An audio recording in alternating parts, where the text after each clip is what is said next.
And we're back here at the Pulse. I got a couple of experts with me, including the man, the myth, the legend, Dan Snyder. Welcome to the show, Dan. Happy to be on the show, man. It's about Thank time you for we having me. finally had the EP join the Sports Pulse crew. So we're all here down to break down March Madness. As you can see, we got our big board up here, Kyle and Dan. What do you say we dive right in? Let's do it. I'm down. So the first thing I kind of want to go over with you guys is the first two rounds of the tournament. Obviously, they're both done. We have our Sweet 16 all ready to go. So basically, Kyle, you can start, and then we'll go right to Dan. Reactions from the first week of play in terms of upsets, the quality of play. Just your general thoughts on the first week of basketball, Kyle, if you want to start.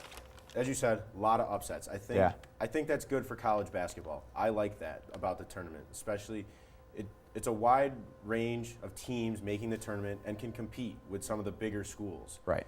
Mercer, Dayton, teams like that. So I've always been a big fan of that. Yeah. I mean, the first thing you see here in the bracket, you have Dayton and Stanford competing for a spot in the Elite Eight.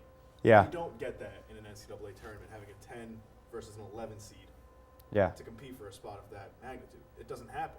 Right. Gotta love the path that Dayton has taken so far, taking down Ohio State, taking down Syracuse, perennial powerhouses in their individual conferences to appear there. And then you just look at the top, chalk, the top of this half. Yeah. Florida, UCLA. Yeah, that's one of the big things that I was noticing coming out of this tournament, because the past couple of years, one seeds have actually struggled a little bit.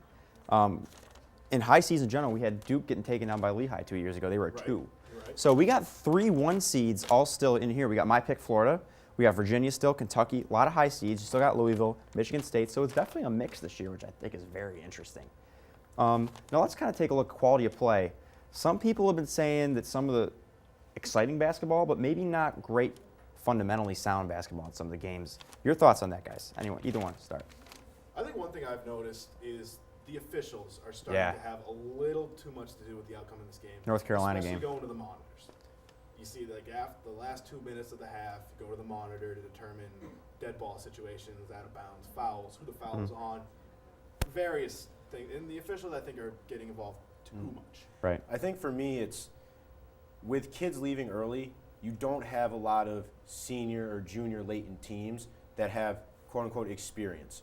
So, for example, Syracuse. The thing that bothered me in the Dayton loss was Tyler Ennis had been driving the whole game, and then decided his second to last shot decides to pull up for a 15-foot jumper. Is that inexperience or the sloppy play that you said? Yeah. I'm not sure, but maybe it falls under that category. Yeah. Is that inexperience? I think that's all very important. And the UNC game, a lot of people are saying UNC got robbed at the end of that game. I think so. So definitely the officials are once again coming into play, and for better or worse, that's going to be a big story. Another big thing that I thought was real interesting about, and I'm going to take the first stab at the big board here, but as far as seeding goes, we had Wichita at a 1. You had Michigan at a 2. Where was our 3 over here? Duke at a 3. And you had Louisville at a 4. I think we all know where I'm going with this. Louisville, by most accounts, kind of got the short end of the stick as far as that goes. But they persevered through some tough games there. They got challenged by Manhattan, St. Louis. Louisville probably should be a 1 seed in a lot of people's opinions, but they weren't. So now they got a tough Kentucky matchup. Where's Louisville going to end up in this? I think Louisville could end up being a very interesting team down the road. An up and down season, you're right. And you saw what Pitino said after their run in their tournament. Yeah. I think we should be a 1 seed, honestly. Right. The words coming from Pitino, ego, hot-headed coach he is. And they're, apart from Kentucky, they were the sleeper in this bracket at the 4 seed. You don't get that. Yeah. Kentucky coming in as a sleeper. Wichita State was the front runner, if you want to put it, as the undefeated team coming in. They get squashed by a Kentucky team that very young, but that's the upside in having an inexperienced team. There's a lot of potential. I still think Louisville is the favorite in this game. If we want to start making picks now, I still think they're the favorite, but it's going to be an up and down game, and it's going to be competitive. Yeah, definitely very interesting. Now, one of the biggest stories of the whole tournament thus far has been a team right up here, Dayton. That's obviously has a Syracuse connection. What are you guys' thoughts on how Syracuse played in this game, how that kind of affected everyone locally, and is this Dayton team for real? Because a lot of people are saying they are. I think they are. I like Dayton. I actually personally got to see Dayton play Ohio State in Buffalo, and they were hanging in there. I think they can make a run at this. Florida, if they get past Stanford and have to play Florida, that's a tough matchup. Right. But I think they are for real, especially looking into the future too, not just the rest of this season. Yeah, absolutely. I mean, if you go to that Syracuse-Dayton game, Syracuse made their mistakes, and Dayton did what they had to do to capitalize on those mistakes, which will lead to success in the tournament ultimately. When you don't make a shot from three land, you're not going to win a game. Right. Dayton took advantage of that. That led to the win. And I think they're going to try to do the same thing against Stanford. Capitalize on mistakes, take over when they need to, and build that motivation, build that win over a perennial powerhouse of the ACC. Yeah. And ultimately move on. Yeah, absolutely. I think if you take a look at, Rob and I, obviously on the show, we covered Syracuse throughout the year. Syracuse's big problem throughout the year was offensive production. And if you look at that game, once again, it was a low-scoring first half. They kind of came out a little bit late, but it's the story of the season. They just could not produce, especially from the perimeter. So ultimately, that ended up being their undoing, and that's definitely going to be something that I think Syracuse has to work on going forward. So what team do you guys think has been the most impressive thus far in the confines of the tournament? Florida and Arizona have both come up as teams that really have been taking care of business. Louisville's been mentioned in that same breath. You got to throw Kentucky in there. Kentucky took out a one seed. So who do you guys think is the best team so far going forward right now? For me, it's a toss-up. I'm going to go with Iowa State for one. Interesting. Losing your best player, and the name escapes me both on the coaching staff and the name of the player. Right. But to be able to replace that with a system that moves you on against a tough North Carolina team, a Jekyll and Hyde team, beat the teams they shouldn't have beat, lost the teams they should have beat. Tough team nonetheless, but Iowa State still being able to persevere and take over. And then move up to the top half, Baylor. Baylor, a team overshadowed throughout the season. Yo, in the tournament too. No one's talking about that team. And now they have a matchup against Wisconsin, a very strong team that they could potentially upset in terms of rankings. Yeah, so those are my two exciting teams. Speaking of Wisconsin, Wisconsin's my pick. Yeah. Wisconsin beat American like they should have. Right. But they've also came out and they beat Oregon pretty handily, which most people didn't think was going to be the case. Oregon has a very good offense and love to get up and down, move the tempo, push it. And Wisconsin, similar to a Syracuse, slower game, like to play very good defense and then take good shots. They were hanging with Oregon, and nobody's talking about Wisconsin either. Yeah. For me, personally, I think you got to take a look at Florida and Arizona. And a lot of it does have to do with what they did at the end of the season. Florida was the number one team going into the tournament, number one overall seed, and you just have to be impressed. They only had 3 losses on the season. They come in real strong. They really came on towards the end of the season, and they carried it through. Albany challenged them a little bit, which was a little bit. They put up a fight, but they really put a very strong game together against a strong Pittsburgh team. A Pittsburgh team that I'll add was, I think, undervalued at 9 as a 9 seed. You saw what they did against Colorado. Right.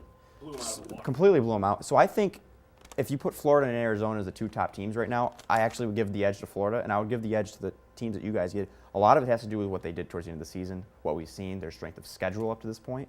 I think a Florida win over Pittsburgh is stronger than an Arizona win over Gonzaga. So I'm going to stick with Florida. And another thing you have to keep in mind, if Florida can beat UCLA, they're going to get a 10 or an 11 seed. So for as good as Dayton and Stanford are playing, they are still underdogs. And Florida is probably the best team in the nation right now. So they might have an easy road going forward. Yeah, on the fast track to the Final Four. So, not the national championship game, depending on how that lower bracket plays out. Exactly. Now, what do you guys think is the most interesting bracket that's left here? We got Virginia, Michigan State, Iowa State. That's 1, a 4, and a 3. Up here, you got Florida, UCLA. That's a 1 and a 4, but you only got a 10 and 11 over here. Arizona, San Diego State, Baylor, Wisconsin. You still have a 2, a 4, and a 1. Then down here in the West, you got Kentucky, Louisville, Tennessee, and Michigan. You still got Michigan and Louisville, who are still top 4 seeds. Which bracket that's left is still the most intriguing to you guys? I like this bottom half. This Right. is the most intriguing to me because You look at the inexperience of Kentucky, but it's played well for them. Right. Louisville, returning national champions, kind of undervalued, as Pitino said. Tennessee, I don't think anybody saw this coming. No either. one did. Nobody saw Tennessee coming. A play-in team, nonetheless. Exactly. And then Michigan, who the powerhouse that they are, the history that they've had, they're going to be there. But going from the 16 teams to start with in this bracket to the 4 that are left, if somebody sits down and tells me these are the teams, I don't know if I'm buying that. Right. But it is what it is. And I think these are going to be some interesting matchups, especially Kentucky-Louisville, the rivalry that is. Oh my God, Huge absolutely. rivalry. And I think Michigan's a very intriguing play. This bracket, that side of the bracket, the Midwest, you have 2 returning Final Four teams to the Sweet 16 with Michigan and Louisville. Both those teams reloaded over the offseason. They started out a little shaky both times early in the season, but both of those teams really have come on strong. So let's get right to it. Let's start filling out. Let's fill this thing make out. picks. Kyle, if you want to go first, who's your Final Four right now? My Final Four right now. And feel free to take a pen. Take a My marker, Final Four. Marker, fill 'em out. pen, marker. I They're the don't know. same. I'm not artsy, so I don't know the Ready to names put here. it? But Top right. Let me move out of here. I'll move out of the way. Yeah, please. Top right. I hate to say it. I'd like to see Wisconsin pull it out, but I think it's going to be Arizona. Okay. I really think it's going to be Arizona coming out. Down here. See, this is where it's intriguing to me because it's tough.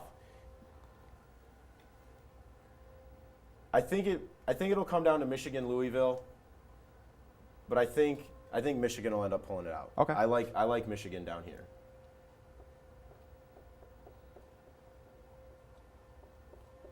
And then over here, this is an intriguing one. this is another. They all are. Yeah. I like Michigan State here. Michigan Yeah. State, Payne, the way that he's been playing this tournament, I like Michigan State over here. The experience and knowledge of Tom Izzo is Yes. just going to add to that too. Yeah.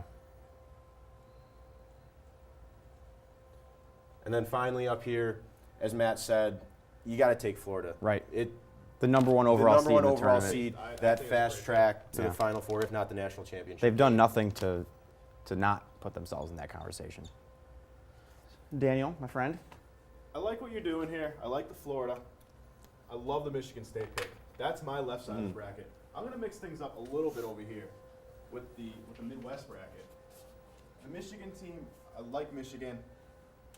I like Louisville more. Yeah. I'm going to pick Louisville for my Final Four team. Just because the return again of Pitino into the Sweet 16, as he keeps moving on Yeah. in the tournament, it's always dangerous. Right.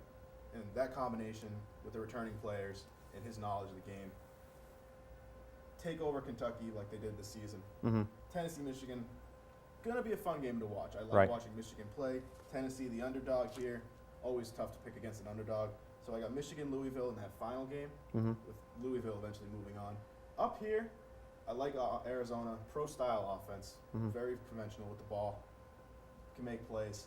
Baylor, Wisconsin, 2 contrasting styles. You got a slow down tempo with Wisconsin, and a high-powered offense in Baylor. So I got Arizona going against Baylor for my final game, with Arizona ultimately going. So pretty similar picks, Yeah. with the exception of that Louisville.